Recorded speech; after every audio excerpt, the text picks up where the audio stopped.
అందరికీ నమస్కారం. సంస్కృతి సంపద యూట్యూబ్ ఛానల్ తరపున అందరికీ స్వాగతం.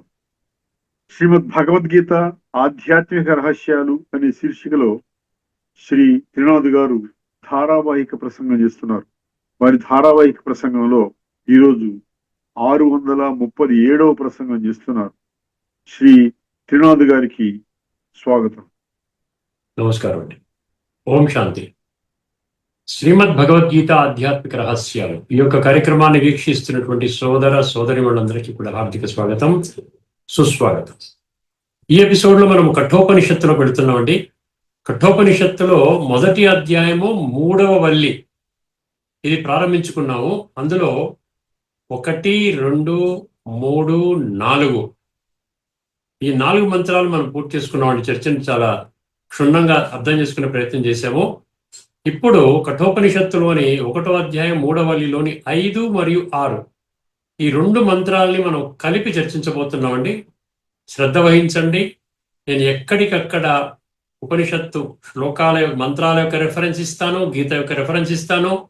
దయచేసి దీన్ని క్షుణ్ణంగా అర్థం చేసుకోవడానికి ప్రయత్నం చేయండి. ముందుగా మనం ధార్మికము ఆధ్యాత్మికము అన్న విషయం మీద మరొక అంశాన్ని మీ దృష్టికి తీసుకుని వస్తాను. గత ఎపిసోడ్లో ఒక ముఖ్యమైన అంశాన్ని మీ దృష్టికి తీసుకుని వచ్చాను. గీత సార్వత్రికము అన్నాం, అంటే ఏమంటారు, యూనివర్సల్ అంటారు. గీతను ఏమంటారంటే యూనివర్సల్. యూనివర్సల్ అంటే విశ్వానికి సంబంధించినది, విశ్వాత్మలందరికీ సంబంధించినది. ఆ విధంగా అర్థం చేసుకోవడానికి మనకు అనేక రకాల ఎవిడెన్సెస్ మన గీతలో ఉన్నాయి. అది ధార్మిక గ్రంథము, కేవలం ఒక ధర్మానికి చెందిన వారికి మాత్రమే వర్తిస్తుంది అనడానికి ఎటువంటి ఆధారాలు లేవు మన భగవద్గీతలో, గుర్తుపెట్టుకోండి. అందుకనే ఇప్పుడు ఈ ధార్మికం అన్నాం అనుకోండి, మిగతా వాళ్ళు యాక్సెప్ట్ చేయట్లే. ఇప్పుడు ఎప్పుడైతే మీరు ధార్మిక గ్రంథంగా గీతని ప్రజెంట్ చేస్తున్నారో, మిగతా ధర్మాల వాళ్ళు అంటున్నారు ఇది మీ ధర్మ గ్రంథము అని మీరే ముద్ర వేసుకున్నారు కదా, మరి మేము ఎందుకు తీసుకుంటామో. చూసారా, అక్కడ ఆ భేదాన్ని గమనించండి. అందుకనే ఇప్పుడు దీన్ని ఆధ్యాత్మికముగా మీరు ప్రకటించండి. విశ్వంలో 150 దేశాల్లో వివిధ ధర్మాలకు, జాతులకు, వర్ణము, వర్గము, భాష, దేశము చెందినటువంటి వాళ్ళు కొన్ని లక్షల మంది ఇప్పుడు దీన్ని యాక్సెప్ట్ చేశారు. అర్థమైందండి. ఇది ముఖ్యమైనటువంటి భేదము, మీరు అర్థం చేసుకోవాల్సిన విషయం అన్నమాట. ఇది వైశ్వికము, ఇది విశ్వాత్మలందరికీ. 137 శ్లోకాలలో మనకి విశ్వము, జగత్తు, ఏమంటే లోకము, విశ్వము, జగత్తు, లోకము, సర్వము, ఇహ, ఈ 5 పదాలు 137 శ్లోకాల్లో ఉన్నాయి. అర్థమైందండి. ఏ ఒక్క శ్లోకంలో కూడా, ఏ ఒక్క పంక్తి, ఏ ఒక్క పదములో కూడా ఇది కేవలం ఒక ధర్మానికి సంబంధించినది అనడానికి లేదండి. ఇప్పుడు మనం ఎందుకు ప్రపంచంలో అందరూ యాక్సెప్ట్ చేయట్లేదు అంటే, మనము ధార్మిక కోణంలో ప్రజెంట్ చేస్తున్నాం. అర్థమైందండి. అంటే భౌతికంగా, స్థూలంగా ప్రజెంట్ చేస్తున్నాం. ఇప్పుడు దీనికి మరొక్క కొంచెం అడిషన్ చేస్తాను. భగవద్గీతని ధార్మికంగా ప్రజెంట్ చేయటం వలన మనము విశ్వాత్మలందరికీ ఈ విషయాన్ని తీసుకొని వెళ్ళలేకపోయాము. గీతలో ఉన్నప్పటికీ కూడా, గీతలో ఏముంటుంది, నేను విశ్వాత్మలందరికీ తండ్రిని అన్నాడు. పిత అహమస్య జగత అన్నాడు. అంటే అర్థం ఏంటంటే, జగత అంటే ఒక ధర్మానికి సంబంధించిన విషయం కాదు కదా. ఆలోచించండి. ఎందుకు యాక్సెప్ట్ చేయలేదు అంటే, ధార్మికంగా దీన్ని ఏమన్నారు, యుద్ధశాస్త్రం అని అన్నారు. ధార్మికంగా దీన్ని యుద్ధశాస్త్రం అన్నారండి. యుద్ధశాస్త్రం అయినప్పటికీ మిగతా ధర్మాల వాళ్ళు ఏం చేశారు, వాళ్ళు డిటాచ్ అయిపోయారు. భగవద్గీత మాకు అక్కర్లేదండి, ఇది ఒక హింసాత్మక భయానక యుద్ధము, భగవంతుడి యొక్క పర్సనల్ పర్యవేక్షణలో, ఆయన యొక్క అధ్యక్షతన బ్రహ్మాండంగా హింసాత్మక యుద్ధము, కొన్ని లక్షల మంది ఆ విధంగా మరణించడం జరిగింది యుద్ధంలో. ఇది కురుక్షేత్ర యుద్ధ మైదానంలో, ద్వాపర యుగంలో ఇది జరిగింది. భగవంతుడు శ్రీకృష్ణుడి స్వరూపంలో యుద్ధాన్ని ప్రేరేపించడానికి, అంటే ఒక మోటివేట్ చేయడానికి, యుద్ధము చెయ్యను అని అన్నటువంటి వ్యక్తిని మోటివేట్ చేయడానికి ఈ యొక్క గీతా జ్ఞానాన్ని చెప్పడం జరిగింది. కాబట్టి మాకు దీనితో సంబంధము లేదు అంటూ వాళ్ళు డిటాచ్ అయిపోయారండి. భగవద్గీత ఏం చెప్తోంది మనం ఇప్పటికే అన్ని శ్లోకాలు తెలుసుకున్నాం. దగ్గర ఒక 450 శ్లోకాల పైన చర్చింటుంటే ఇంకా మిగతా శ్లోకాలు కూడా నేను కవర్ చేయడానికి ప్రయత్నం చేస్తున్నాను. అర్థమే, ఎక్కడైనా మనకి ఏదన్నా ఇది భీకర యుద్ధం అనేది ఏదన్నా వచ్చిందా చెప్పండి. అర్థమైందండి. ఇది యోగ శాస్త్రము అన్నాడు గీతలో. యోగ శాస్త్రము 93 శ్లోకాలలో ఏముందండి, యోగము అన్న పదం ఉంది. అర్థమైందండి. 12 శ్లోకాలలో యుద్ధము, రణము, సంగ్రామం అన్న పదాలు ఉన్నాయి. యుద్ధము, రణము, సంగ్రామం ఎవరితో చేస్తాము? శత్రువులు. శత్రువులు అంటే మన పంచవికారాలు అని చెప్పేసి మళ్ళీ దగ్గర ఈ ఇంద్రియాలు, పంచవికారాలు వీటి నుంచి బయటపడండి అని 205 శ్లోకాల లిస్టు నా దగ్గర ఉన్నది. ఎక్కడ 574లో 205 దగ్గర ఒక 35-40% శ్లోకాలలో నాయనా మీరు ఇంద్రియాలని అదుపు చేసుకోండి, బుద్ధి నేత్రాన్ని తెరవండి, మనసుని కంట్రోల్ చేసుకోండి, మిమ్మల్ని మీరు ఆత్మగా భావించండి, ఇవన్నీ చెప్పుకుంటూ వచ్చాడు. అర్థమైందండి? ఇది యోగ శాస్త్రము. అందుకని ప్రతి అధ్యాయం చివరన యోగము అన్న పదముతో ముగుస్తుంది. ఈ ఎండింగ్ లో కూడా బ్రహ్మ విద్యాయాం యోగ శాస్త్రే అనే పదాలు ఉంటాయి. మీరు ఒక్కసారి మీ విశ్వాసానికి ఆధారంగా వెళ్ళకండి. ప్రపంచమంతా ఒక మూసలో నడుస్తోందండి, మీరేంటి డిఫరెంట్ గా చెప్తున్నారండి. డిఫరెంట్ ఏంటి? డిఫరెంట్ ఉన్నది ఉన్నట్టుగా మనం చర్చించుకుంటున్నాం. అదే కదా ఆధ్యాత్మిక రహస్యాలు అంటే. అర్థమైంది? మీరేం చేయాలి? బుద్ధి నేత్రాన్ని తెరుచుకోవాలి. ఎవరిని అడగాల్సిన పని లేదు. బుద్ధి నేత్రాన్ని తెరుచుకోవాలి. ఈ యొక్క విషయాన్ని కొద్ది మంది మాత్రమే తెలుసుకుంటారు. ఏమిటని? ఇది యుద్ధ శాస్త్రము కాదు, ఇది యోగ శాస్త్రము, రాజయోగము. ఈ విషయం స్పష్టమవుతుంది. అర్థమైందండి? ఆ విధంగా మనం ధార్మికంగా ప్రజెంట్ చేయటం వలన మనం ఏం చేసుకున్నామంటే ఒక ప్రాంతానికి, ఒక ధర్మానికి, ఒక దేశానికి, వీళ్ళకి మాత్రమే సంబంధించిన ఒక మతానికి, ఈ విధంగా సంబంధించిన వాళ్ళకి మాత్రమే పరిమితం చేసుకున్నాము. అంటే మనం ఏం చేస్తున్నాం? భగవంతుడిని మనం గౌరవిస్తున్నామా? మనం అవమానం చేస్తున్నామా? చెప్పండి. భగవంతుడు అంటున్నాడు శ్లోకాలలో, నేను అందరికీ చెప్తున్నాను అంటే, లేదు మీరు మాకే చెప్పారు. ఎంతవరకు కరెక్టో కాస్త అర్థం చేసుకుని ప్రయత్నం చేయండి. అక్కడికి ఫుల్ స్టాప్ పెడదామండి. తదుపరి ఎపిసోడ్లో మరొక అంశాన్ని మీ దృష్టికి తీసుకొని వస్తాను. ధార్మికము, ఆధ్యాత్మికము ఈ మధ్య భేదాన్ని అర్థం చేసుకునే విషయంలో. ఇప్పుడు మనం కఠోపనిషత్తు 1-3-5, 1-3-6 అండి. 1-3-5 కఠోపనిషత్తు అంతా మనం ఎక్కడ ప్రారంభించుకున్నామండి? అక్కడ యమధర్మరాజు నచికేతుడి యొక్క సంభాషణ. నచికేతుడు అడిగినటువంటి ప్రశ్నలకి యమధర్మరాజు సమాధానాలు చాలా స్పష్టంగా ఇస్తున్నాడండి. ఇదే భగవద్గీత సారం. భగవద్గీత సర్వశాస్త్రమై శిరోమణి భగవద్గీత అన్నాం కదా. సో సర్వశాస్త్రాలకి మకుటాయమైనటువంటి శాస్త్రము, తల్లి లాంటి శాస్త్రము, సర్వోన్నతమైనటువంటి శాస్త్రము శ్రీమద్ భగవద్గీత. అందులో ఉన్న విషయాలే ఇక్కడ కూడా మనం చర్చించుకుంటున్నాం. ఒక్కసారి దీని ముందు మాటగా మరి ఒక్కసారి ఈ మాటలు వినండి. ఈ 2 మంత్రాలు జీవిత రథములో, చూసారా, జీవిత రథము, మన జీవన ప్రయాణములో, ఈ రథములో ప్రయాణం చేస్తున్నాం కదా. రథం అంటే శరీరం కదా. ఒకే నాణానికి ఉన్న 2 ముఖాల లాంటివంట. ఒకే నాణానికి 2 ముఖాలు ఉన్నాయి. ఎటు వేసినా బొమ్మే పడుతుంది, లేకపోతే ఎటు వేసినా బొరుసే పడుతుంది. ఒకటే ముఖం 2 వైపులా కూడా. అర్థమైందండి?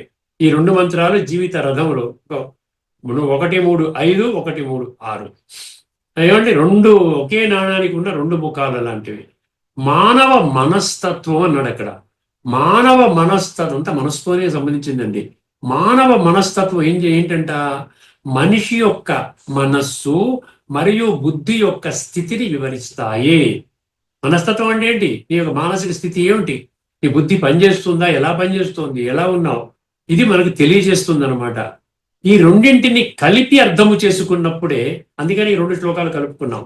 ఈ రెండింటిని కలిపి అర్థము చేసుకున్నప్పుడే ఇంద్రియ నిగ్రహంపై, చాలా జాగ్రత్తగా వినండి, ఇంద్రియ నిగ్రహంపై యమధర్మరాజు నచికేతునికి బోధించిన పూర్తి సందేశము స్పష్టంగా గ్రహించగలుగుతాము. ఈ 2 కలిపితే. మరి విడివిడిగా అంటే మళ్ళీ కన్ఫ్యూజన్ రావచ్చు. అర్థమైందండి? అందుకనే మనస్సు మరియు ఇంద్రియాలపై నియంత్రణ కోల్పోయిన వ్యక్తి స్థితి ఏమిటి, మనస్సు మరియు ఇంద్రియాలపై పూర్తి నియంత్రణ సాధించిన వ్యక్తి ఎలా ఉంటాడు? చూసారా? ఈ 2 పూర్తి నియంత్రణ, మనస్సు ఇంద్రియాలు, నియంత్రణ లేదు, నాకు అక్కర్లే, నేను ఇష్టం వచ్చినట్టు జీవిస్తాను అనేటువంటి వ్యక్తి, వారి వ్యక్తిత్వం ఎలాగుంటుంది? తర్వాత పూర్తి నియంత్రణ తెచ్చుకున్నటువంటి, వశములో తెచ్చుకున్నటువంటి వ్యక్తి యొక్క జీవితం ఏ విధంగా ఉంటుంది? ఈ 2 మంత్రాలు చెప్తాయండి. 1-3-5 ఏమో పూర్తిగా నియంత్రణ లేనటువంటి వ్యక్తి గురించి చెప్తే, 1-3-6 పూర్తిగా నియంత్రణలోకి వచ్చినటువంటి వ్యక్తి యొక్క మనస్తత్వాన్ని స్పష్టంగా మనకి అర్థం చేయిస్తుంది. అర్థమైందండి? ఇదేనమాట.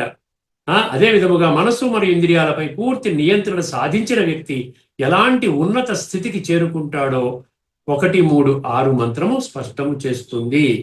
ఈ నిగూఢ రహస్యాలను మళ్ళీ కూడా మనకి ఈ రథ దృష్టాంతం అండి, చారియట్ ఎనాలజీ మనం చర్చించుకున్నాం కదా 3-4లో, దాని ఎక్స్టెన్షన్ అన్నమాట. అర్థమైందండి? ఇక్కడ కూడా చారియట్ ఎనాలజీ. ఇంకొకటి ఆశ్చర్యకరమైన విషయం నేను గమనించింది ఏంటంటే, ఈ 2 మంత్రాలు డిట్టోగా ఉన్నాయండి, ఒక్క శబ్దం మారింది. మీకు ఎందుకు చెప్తున్నానంటే మీకు ఈజీగా అర్థమవుతుంది. మీరు కూడా గూగుల్లోకి ChatGPTకి వెళ్ళి తెలుసుకోవచ్చు. ఏమండి, 2 శ్లోకాలు ఒకటే, ఒక్క పదాన్ని తప్పించి మొత్తం శ్లోకం 4 పంక్తులు సమానం, ఒకటే ఒక్క పదం. ఆ పదం ఏంటి? ఏమండి, దుష్టాశ్వ అన్నాడు, సదశ్వ అన్నాడు. దుష్టాశ్వ, సదాశ్వ. దుష్టాశ్వ, అశ్వ అంటే గుర్రం అండి, అశ్వ అంటే గుర్రం. దుష్ట, సదా అని పెట్టాడు.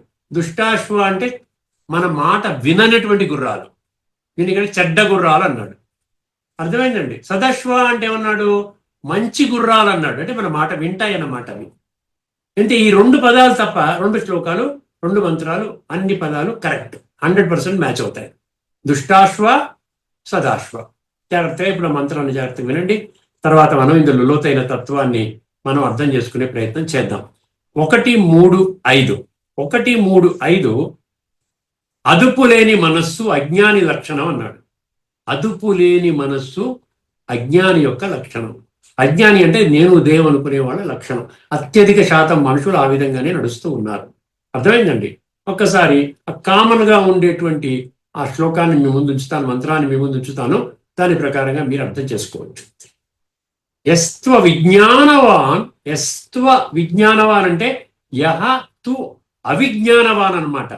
యస్త్వ అవిజ్ఞానవాన్ భవత్యయుక్తేన మనసా సదా తస్యేంద్రియాణ్యవశ్యాని దుష్టాశ్వ ఇవ సారథే.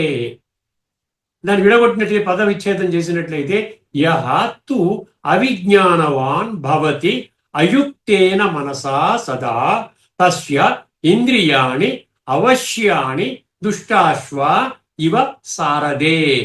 అక్కడ 3 ఉన్నాయి చూసారా, నెగిటివ్ లో 3 కన్వర్టేషన్స్ ఉన్నాయి. ఒకటి అవిజ్ఞానవాన్ అన్నాడు, రెండవటి ఏమన్నాడు? అయుక్తేన మనస అన్నాడు. అవిజ్ఞానవాన్ అయుక్తేన మనస. ఇంకోటి ఏమన్నాడు? అవశ్యాని దుష్టాశ్వ అన్నాడు. అవశ్య అంటే వశములోకి రానటువంటి గుర్రాలంట. అందుకని చెడ్డ, దుష్ట అంటే చెడ్డవాళ్ళు అనమాట. అర్థమైందండి? ఆ 3 పదాలు మనం అర్థం చేసుకుంటే, ఇవ సారథే అంటే, సారథి అంటే ఏమనుకున్నాం? బుద్ధి అని అనుకున్నాం కదా, ఇదనమాట. ఒక్కసారి నేను అదుపు లేని మనస్సు, ఈ శ్లోకం చెప్పుకున్నాం కదా, 101-3-6 నిగ్రహించబడినటువంటి మనస్సు జ్ఞాని లక్షణం. ఇది 1-3-6. నిగ్రహింపబడినటువంటి మనస్సు గలవాడు జ్ఞాని, ఇది జ్ఞాని యొక్క లక్షణం. ఇది కూడా అదే వర్డ్స్ ఉంటాయి చూడండి. యహతు విజ్ఞానవాన్, అక్కడ అవిజ్ఞానవాన్ అలా ఏమైపోయింది, ఇక్కడ విజ్ఞానం తీసేశాడు. యస్తు విజ్ఞానవాన్ భవతి, అక్కడ అయుక్తేన అన్నాడు చూసారా, ఇక్కడ యుక్తేన అంటున్నాడు. యుక్తేన మనసా సదా. యస్తు విజ్ఞానవాన్ భవతి యుక్తేన మనసా సదా తస్యేంద్రియాణి వశ్యాని సదశ్వ ఇవ సారథే. మిగతా పదాలన్నీ కరెక్ట్. తస్యేంద్రియాణి వశ్యాని సదశ్వ ఇవ సారథే. ఇందులో కూడా ఒకసారి పదవిచ్ఛేదన చేసినట్లయితే, యహతు అక్కడ అవిజ్ఞానవాన్ అన్నాడు, ఇక్కడ విజ్ఞానవాన్ అంటున్నాడు. భవతి అది కరెక్టే. అక్కడ అయుక్తేన మనస అన్నాడు, ఇక్కడ యుక్తేన మనస అంటున్నాడు. సదా అనే పదం అది కామన్ గా ఉంది. తస్య ఇంద్రియాని అవశ్యాని అన్నాడు అక్కడ, ఇక్కడ వశ్యాని.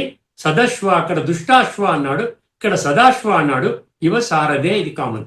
చూసారా ఎంత ఎంత మనకి చెప్పడానికి, జ్ఞానం చెప్పడానికి, మన బుద్ధిని మార్చడానికి భగవంతుడు ఎన్ని కోణాలలో మనకు చర్చిస్తున్నాడో అర్థం చేసుకోండి. అయినా కూడా నేను ఎలా ఉన్నానో అలాగే ఉంటానని నేను అనుకున్నదే పర్ఫెక్ట్ అండి అనుకుంటే ఎవరేం చేయలేరు. అందులో భగవంతుని ఏమన్నా మనం నిందించగలవా? రేపొద్దు ఏదైనా భయంకరమైన ఆపద వచ్చిన భగవంతుడా అనగలమా? అనలేము. ఎందుకంటే ఆ ఆపదల నుంచి తప్పించడానికి భగవంతుడు మనకి జ్ఞానాన్ని ఇస్తున్నాడు.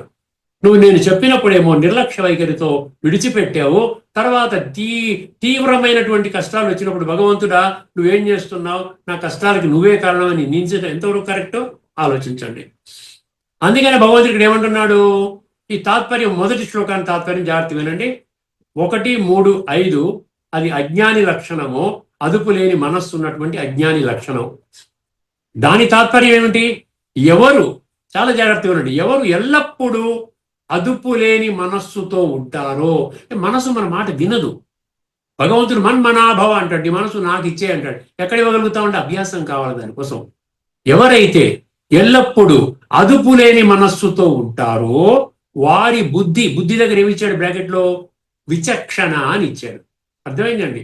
వారి బుద్ధి సరి అయిన స్థితిలో ఉండదు. అదుపులేని మనస్సు బుద్ధిని సరిగ్గా పెట్టలేదన్నమాట. ముందు మనం ఏం చేయాలి, మనస్సుని మనం కంట్రోల్ చేసుకోవాలి. అందుకనే మన్ జీతే జగత్ జీతే అంటారు. మనస్సుని గెలిస్తే ప్రపంచాన్ని జయించిన వాడు అవుతారు. అందుకని మనశ్శాంతి అంటారు, మానసిక ఒత్తిడి అంటారు. ఈ ప్రపంచంలో ఉన్న రోగాలన్నీ కూడా మానసిక ఒత్తిడి కారణంగా వచ్చేటువంటి రోగాలంట. ఇవన్నీ చాలా వరకు ఫెటల్ అంటారు, ప్రాణాంతకము అంటారు, సైకోసోమాటిక్ డిసీజెస్ అంటారు. ఈ మనసు అనేది చాలా పెద్ద సబ్జెక్ట్ అండి. మనం కూడా చాలా శ్లోకాలు మనసు మీద మనం చర్చించుకున్నాం. ఇక్కడ ఏమంటున్నాడు, ఎవరు ఎల్లప్పుడూ అదుపు లేని మనస్సుతో ఉంటారో వారి బుద్ధి అంటే విచక్షణ సరి అయిన స్థితిలో ఉండదు. అటువంటి వారి ఇంద్రియాలు రథాన్ని నడిపే రథ సారథికి లొంగని దుష్టమైన గుర్రాల వలె అదుపు తప్పుతాయి. అటువంటి వారి ఇంద్రియాలు రథాన్ని నడిపే రథసారథికి లొంగవంట. నేను విననంటుంది అంతే. అర్థమైంది? పగ్గాలు లూజ్ అయిపోయాయి కదా, పగ్గం అంటే మనసు కదా. పగ్గాలు వదిలేస్తే ఎక్కడన్నా సారథి మాట వింటాయా? గుర్రాలు నడిపే రథసారథికి లొంగని దుష్టమైన గుర్రాల వలె అదుపు తప్పుతాయి. అర్థమైందండి? ఇక కొంచెం ఎక్స్టెండ్ చేస్తే ఇదే మంత్రం మీద ఈ ఉపనిషత్తులో శరీరాన్ని రథముతో, ఇంద్రియాలను గుర్రాలతో పోల్చారు. ఈ మంత్రంలో 2 వచ్చాయి. అర్థమైంది? శరీరాన్ని రథముతో, తర్వాత సారథి అన్నాడు. సారథి అంటే బుద్ధి, ఇంద్రియాలను గుర్రాలతో పోల్చారు. ఒక్కసారి కొద్దిగా వినండి డీటెయిల్స్. దుష్టమైన గుర్రాలు అంటే చెడ్డ గుర్రాలు. అర్థమైందండి? దుష్టమైన గుర్రాలు, దుష్టాశ్వ అన్నాడు కదా. మన కళ్ళు ఏంటంటే గుర్రాలు ఏంటి? ఇంద్రియాలంటే మన కళ్ళు, మన చెవులు, ముక్కు, నాలుక, చర్మము. ఈ పంచ ఇంద్రియాలు దుష్టమైన గుర్రాలు. ఎవరికి? అదుపు తప్పినటువంటి మనసు ఉన్నటువంటి వాడికి ఈ 5 మన మాట వినవు. మన మాట వినడం లేదంటే గుర్తించండి, అంటే నా మనసు నా మాట వినటం లేదు. ఈ గుర్రాలన్నీ ఎటు పరిగెడుతున్నాయంటే మనసు నాకు కంట్రోల్లో లేదు. మనసుని నేను కంట్రోల్లోకి తెచ్చుకునే ప్రయత్నము చెయ్యాలి, అభ్యాసం చెయ్యాలి. వీటికి అంతులేని కోరికలు ఉంటాయి. ఇంకెప్పుడైతే గుర్రాలు విడిచిపెట్టేస్తే అంతులేని కోరికలు, 100 కోరికలు తీరితే ఇంకా 100 కోరికలు వచ్చేస్తాయి. అవి తీర్చుకుంటే ఇంకా జీవితకాలం కోరికలు ఉత్పన్నమవుతూ ఉంటాయి. తీర్చుకోవడం సరిపోతుంది. ఈ లోపల రకరకాల టెన్షన్స్, సమస్యలు, గొడవలు పడతాం, ఆరోగ్యం పాడవుతుంది, ఆసుపత్రి పాలవుతాం, చివరికి శరీరాన్ని భగవంతుడిని పొందకుండానే, స్వయాన్ని ఆత్మగా అర్థం చేసుకోకుండానే దేహత్యాగం చేయవలసినటువంటి పరమ దుస్థితి వస్తోందని అంటున్నాడు భగవంతుడు. అర్థమైందండి? వీటికి అంతులేని కోరికలు ఉంటాయి. ఇప్పుడు రథసారథి గురించి మాట్లాడదాం. రథసారథి మనిషి యొక్క బుద్ధి, విచక్షణ, నిర్ణయ శక్తి, విచక్షణ శక్తి, power of discrimination, power of judgement అంటారు. అర్థమైందండి? సరైన ఏది మంచి ఏది చెడు మనకు తెలిసి కూడా ఈ రోజున చెడు మార్గంలో వెళ్ళిపోతున్నాం. అది చెడు అని తెలుసు, ఒకరిని మోసం చేయడం చెడు అని తెలుసు, అయినా మోసం చేస్తున్నాడు. అర్థమైందండి? అయుక్త మనస్సు అన్నాడు ఇక్కడ. రెండవది దుష్టమైన గుర్రాలు అయిపోయింది కదా. అయుక్త మనస్సు అంటే ఏంటి? బుద్ధి ఎప్పుడైతే చంచలమైన మనస్సు ప్రభావంలో పడి తన విచక్షణను కోల్పోతుందో, అయుక్త మనస్సు అంటే మన మాట విననటువంటి మనసు, అదుపు తప్పినటువంటి మనసు. దాని పర్యవసానం ఎలా ఉంటుంది? బుద్ధి ఎప్పుడైతే చంచలమైన మనస్సు ప్రభావంలో పడి తన విచక్షణను కోల్పోతుందో అప్పుడు ఇంద్రియాలు గుర్రాల్లాగా స్వతంత్రించి మనిషిని తప్పుడు మార్గంలోకి లాగి నాశనము చేస్తాయి, మన జీవితాన్ని భ్రష్టు పట్టిస్తాయి. ఈ రోజున మన జీవితం ఎందుకు భ్రష్టు పట్టింది అంటే దానికి కారణం చెప్తున్నాడు భగవంతుడు ఈ రథ దృష్టాంతం చెప్తూ, రథరూపకం చెప్తూ. ఇప్పుడు ఒక్కసారి 1:3-6లో నిగ్రహించిన మనస్సు యొక్క దాని గురించి కూడా మంత్రం యొక్క మీనింగ్ తెలుసుకుందామండి. కానీ ఎవరైతే, చాలా జాగ్రత్తగా వినండి, ఎవరైతే విచక్షణ కలిగిన బుద్ధిని కలిగి ఉండి, అంటే బుద్ధి రథసారథి గట్టిగా పట్టుకొని కూర్చున్నాడు, ఆ నచికేతుడి హోదాలోకి వచ్చి కూర్చున్నాడు అనమాట. ఎల్లప్పుడూ అదుపులో ఉన్న మనస్సుతో ఉంటారో, అంటే మనసు నా మాట వినాలి, మనసు నాది కదా. అర్థమైందండి? ఎందుకంటే రథికుడు ఆత్మజ్ఞానం ఏం చేస్తాడు? బుద్ధిని కంట్రోల్లో పెడతాడు. బుద్ధి ఏం చేస్తుంది? మనసుని కంట్రోల్లో పెడుతుంది. ఆటోమేటిక్గా ఇంద్రియాలు కంట్రోల్కి వస్తాయి. అర్థమైందండి? ఇక్కడ ఇంద్రియాలు ఏమన్నాడు ఇక్కడ? ఎవరైతే విచక్షణ కలిగిన బుద్ధిని కలిగి ఉండి ఎల్లప్పుడూ అదుపులో ఉన్న మనస్సుతో ఉంటారో వారి ఇంద్రియాలు రథ సారథికి లొంగి, అక్కడ లొంగదంటున్నాడు, ఇక్కడ లొంగి, ఆ వారి ఇంద్రియాలు రథసారథికి లొంగి ఉండే మంచి గుర్రాల వలె పూర్తిగా అదుపులో ఉంటాయి. అంటే మంచి మార్గంలో వెళతామన్నమాట. ఏదైతే ఆత్మని ఉన్నతంగా చేస్తోంది, ఆత్మని శుద్ధి చేస్తోంది, భగవంతుని మార్గం ఏదైతే భగవంతుడు నిర్దేశించిన మార్గం ఏమిటో దాంట్లోకి వెళుతుంది. అర్థమైందండి? దీంట్లో కూడా కొద్దిగా వివరణ ఇచ్చాడు, అక్కడ వివరణ ఇచ్చినట్టుగానే ఇక్కడ సదశ్వాలు అంటే మంచి గుర్రాలు. చాలా ఈజీగా అర్థం చేసుకోవచ్చు అండి, కేవలం బుద్ధి నేత్రం తెలుసుకుంటే చాలు. లేకుండా ఉంటే కేవలం పఠన పారాయణ శ్రవణ ప్రచార ప్రసారానికి అంకితం చేస్తాం. ఇంకేం తెలుసుకో, మనలో ఎటువంటి పరివర్తన రాదు. కాబట్టి ఇది చదువుకున్న వాళ్ళు, విన్న వాళ్ళు, ఈ పారాయణం చేసిన వాళ్ళకు పరివర్తన రాదు. సో పరివర్తన రాని వాళ్ళు ఇంకొక గ్రూపుకి పరివర్తన రాకుండా చేస్తున్నారు. అర్థమైందండి? అంతే కదా. ఒక అజ్ఞాని ఇంకొక అజ్ఞాన్ని జ్ఞానిగా చేయలేడు. ఇది బేసిక్ ఫండమెంటల్ ఒక సత్యం అన్నమాట. ఇక్కడ సదశ్వాలు అంటే మంచి గుర్రాలు. ఇక్కడ ఇంద్రియాలు మంచి గుర్రాలుగా మారతాయి. ఎప్పుడైతే ఆత్మ రధికుడు పర్ఫెక్ట్ గా ఉంటాడో, బుద్ధి సారథి పర్ఫెక్ట్ గా ఉంటాడో, మనసు అదుపులో ఉంటుందో, ఆటోమేటిక్గా గుర్రాలు మన మాట వింటాయి. అర్థమైందండి? అంటే అవి మనిషి మాట వింటాయి మరియు సరి అయిన దిశలో ప్రయాణిస్తాయి. ఎవరి బుద్ధి అయితే పటిష్టంగా ఉంటుందో, మనస్సును అదుపులో ఉంచుతుందో, దీన్ని ఏమంటారంటే యోగ సాధన అంటారండి. యోగ సాధన ద్వారానే ఇది వస్తుంది, లేకుండా ఉంటే రాదు. మనం భోగము రోగముతో పట్టుకుని కూర్చుని ఉన్నాం, భోగ భాగ్యాలు అంటున్నాం, దానికి మధ్య రోగం తెచ్చుకుంటున్నాం, ప్రపంచం అంతా ఆసుపత్రులు మయం చేసుకుని ఉన్నాం. ఇప్పుడు భగవంతుడు అందుకని యోగము అన్నటువంటి ఒక ప్రక్రియని ప్రవేశపెట్టడం జరిగింది గీత ద్వారా. అదే గీత నుంచి వచ్చే మిగతా అన్ని శాస్త్రాల్లో కూడా ఇదే విషయం ఉంటుంది, యోగ సాధన. ఏమండి? ఎవరి బుద్ధి అయితే పటిష్టంగా ఉండి మనస్సును అదుపులో ఉంచుతుందో వారి ఇంద్రియాలు వారి ఆధీనములో ఉంటాయి. వారి ఇంద్రియాలు వారి ఆధీనంలో ఉంటాయి. అలాంటి వ్యక్తి జీవితంలో ఎటువంటి పతనానికి గురి కాకుండా, చూసారా, ఎటువంటి పతనానికి గురి కాకుండా ఆధ్యాత్మికంగా ఉన్నత స్థాయికి చేరుకుంటాడు. అంటే ఆధ్యాత్మికంగా కొంచెం మనం పైకి వెళ్ళాలంటే మనం ఏం చేయాలి? మనసుని అదుపులో పెట్టుకోవాలి. బుద్ధిని దాని పని చేసే విధంగా మనం రధికుడు దానికి మార్గదర్శకత్వాన్ని ఇవ్వాలి. నాయనా బుద్ధి, నువ్వు కరెక్ట్గా నడిపించు, మనస్సును అదుపులో పెట్టు, ఇంద్రియాలను అదుపులో పెట్టు అని ఆ రధికుడు ఆ సారథికి ఆ ఇన్స్ట్రక్షన్ ఇస్తాడనమాట. అప్పుడు మన జీవితం ఏమవుతుందండి? చక్కగా ఉంటుంది. ఒక్కసారి మనము ఈ రెండు మంత్రాలలో కలిసినటువంటి విషయాన్ని తెలుసుకుందామండి. మనము జీవితంలో విజయం సాధించాలన్నా, జాగ్రత్తగా వినండి, మనము జీవితంలో విజయం సాధించాలన్నా, ఆధ్యాత్మికంగా ఎదగాలన్నా, మనస్సును మరియు ఇంద్రియాలను ఇష్టం వచ్చినట్లు వదిలేయకూడదు. వాటిని బుద్ధి అనే సారథి ద్వారా ఇంద్రియాలను అదుపులో ఉంచుకోవడమే నిజమైన మానవ లక్షణము అని ఈ మంత్రాలు స్పష్టము చేస్తున్నాయి. అర్థమైందండి? చాలా ఈజీగా నాలెడ్జ్ అండి, ఇది సైన్స్ అని చెప్పాను కదా. ఇది ప్రతి ఒక్కరు, ఆత్మ ఉన్న ప్రతి ఒక్కరు పరమాత్మ మాట వినవలసిందే కదా. నేను వినను అంటే నీ జీవితం భ్రష్టం అవుతుంది. అందుకని 6వ అధ్యాయం 5వ శ్లోకంలో ఏం చెప్పాడు? ఉద్ధరేదాత్మనాత్మ, ఉద్ధరించుకునే బాధ్యత నీదే, నువ్వు ఉద్ధరించుకోవాలి. ఎలాగా ఉద్ధరించుకోవాలో నేను చెప్తాను, కానీ ఉద్ధరించుకోవడం ఫస్ట్ అడుగు వేయాల్సింది నువ్వే. ఉంటే నీ యొక్క ఆత్మ నీకు బంధువుగా పనిచేస్తుంది, లేకపోతే నీలో ఉన్నటువంటి అంతరాత్మనే నీకు ఒక భయానక శత్రువుగా పనిచేసి మీ జీవితాన్ని పాతాళానికి నెట్టివేస్తోంది అంటాడు. ఇప్పుడు ఈ ఒక్కసారి మీరేం చేస్తారంటే, ఈ మంత్రాలకు ముందున్న మంత్రాలు ఏంటి? 1, 3, 3, 1, 3, 4. ఇప్పుడు మనం 1, 3, 5, 1, 3, 6 చర్చించుకుంటున్నాం. దీనికి ముందున్న 1, 3, 3 మరియు 1, 3, 4 మంత్రాలలో యమధర్మరాజు మానవ జీవితాన్ని ఒక రథ ప్రయాణముతో పోల్చారు. ఏమన్నారు? రథం అంటే మానవ శరీరము, రధికుడు అంటే యజమాని. అంటే ఒకసారి రివైజ్ చేస్తున్నాడు మనకి మళ్ళీ. ఇది ఇంపార్టెంట్, ఇది బుద్ధిలో కూర్చుంటే మన జీవితం మారిపోతుంది. అర్థమైందంటే రథం అంటే మానవ శరీరము, రధికుడు అంటే యజమాని ఆత్మ, సారథి అంటే డ్రైవరు అంటే బుద్ధి, అంటే విచక్షణ జ్ఞానం ఉన్నటువంటి ఆ శక్తి, పగ్గాలు అంటే మనస్సు, గుర్రాలు అంటే ఇంద్రియాలు. ఇంద్రియాలు అంటే ఏంటి? చర్మము, కళ్ళు, చెవులు, ముక్కు, నాలుక. అర్థమైందండి?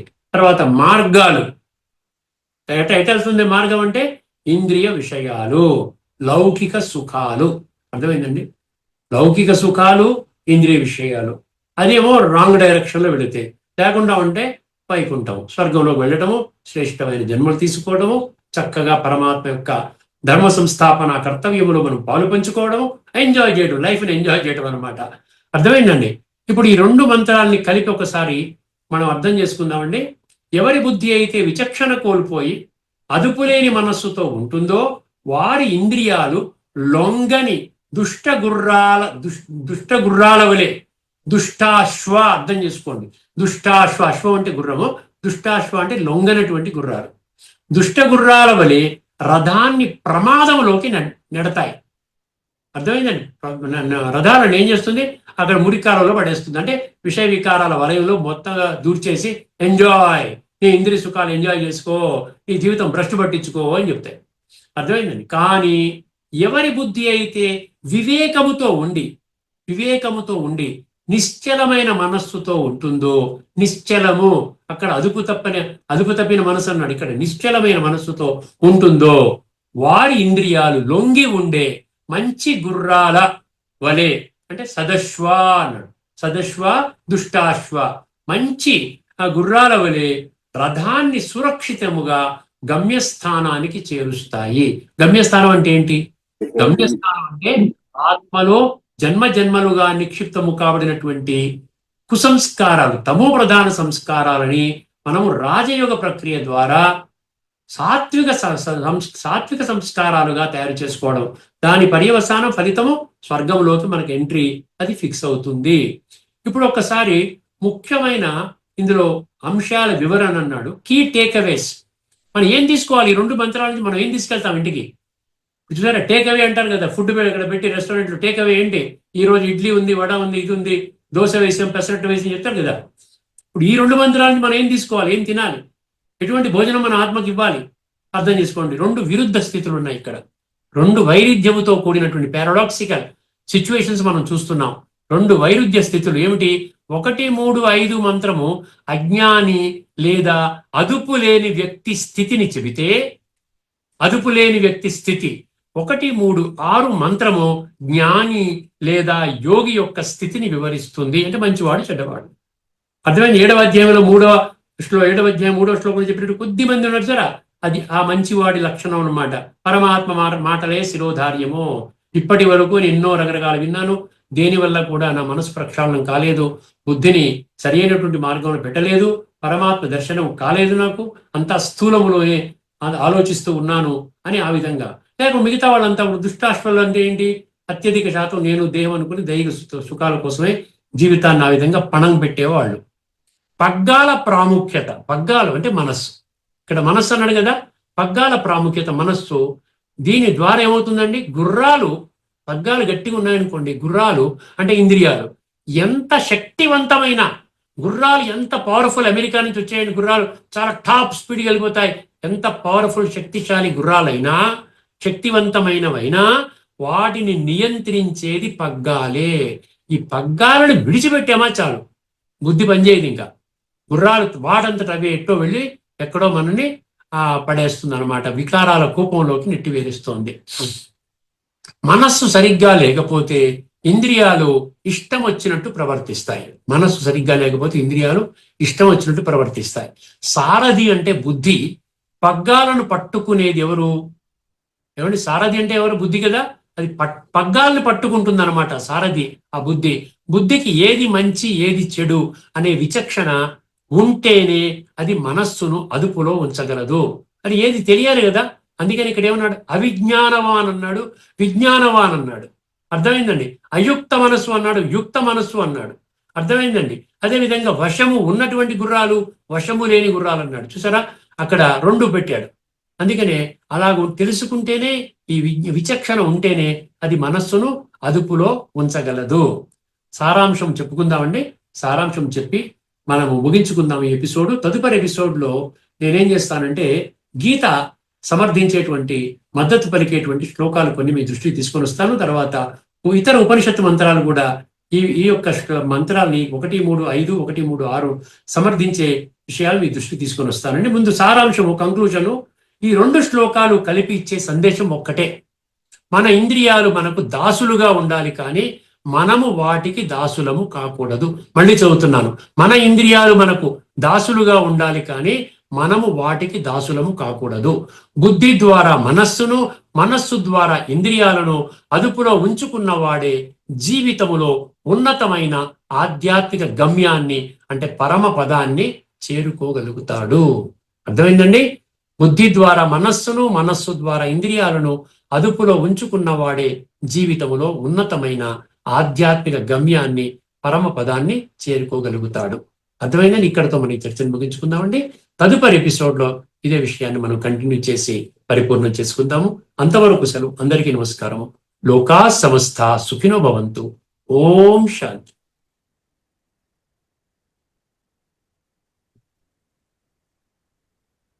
శ్రీమద్ భగవద్గీత ఆధ్యాత్మిక రహస్యాలు శీర్షికలో ధారావాహిక ప్రసంగం చేసిన శ్రీ త్రినాథ్ గారికి ధన్యవాదాలు.